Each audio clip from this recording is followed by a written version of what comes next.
I heard of a group with others like me who felt the way I feel. I felt sorry for myself like the only man on earth, and someone said a group could help me heal. So I dropped in on a Monday where they all sat in a circle and they told each other stories of the war.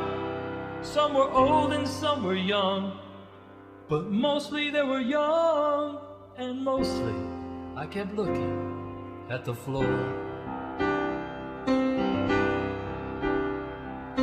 Dave was only 20 and he said his life was over, and he asked if this was all the life he'd get. Bill was 50, going blind, complaining of infections which he got from tubes connected to his chest. John at 30 had some spots. He didn't like to go outside. He said his mother hated him, that he was just a prisoner, and he wished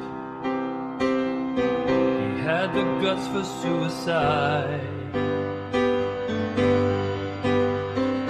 Carrie was a Christian and a housewife and a mother. She hated all her so-called Christian friends, 'cause they judged her and they told her if she really loved her Jesus, he'd have healed her 'cause the blood of Christ would cleanse.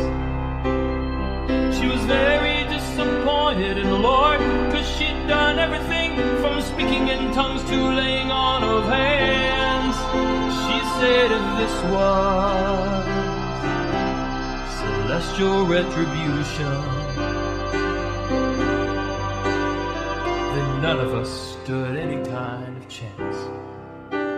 And the group just listened, kind of in a trance. Maxie liked to party and she said she'd never stop it. After all, this thing would kill no matter what.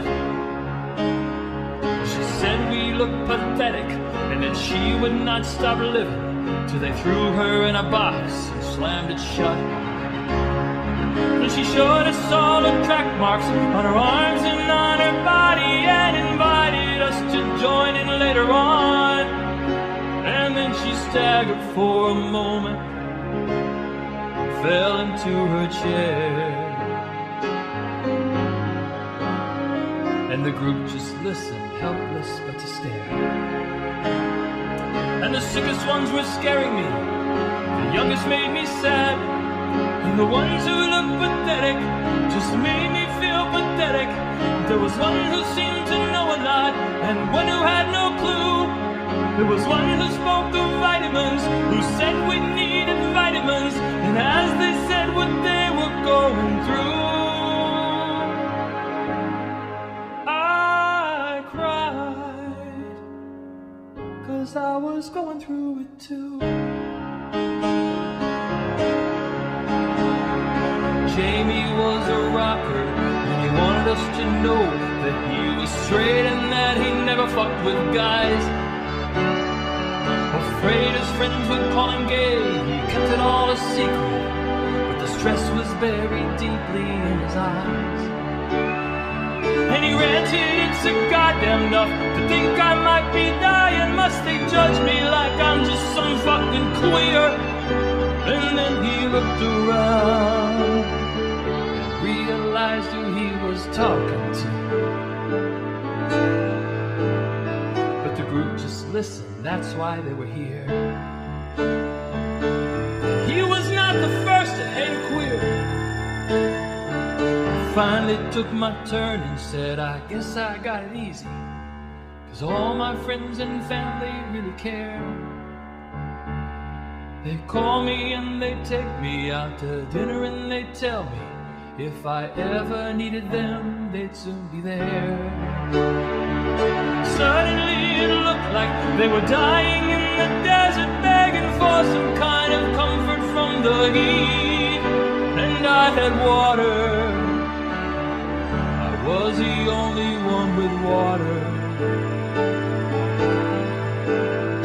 and I couldn't spare a drop of it to drink.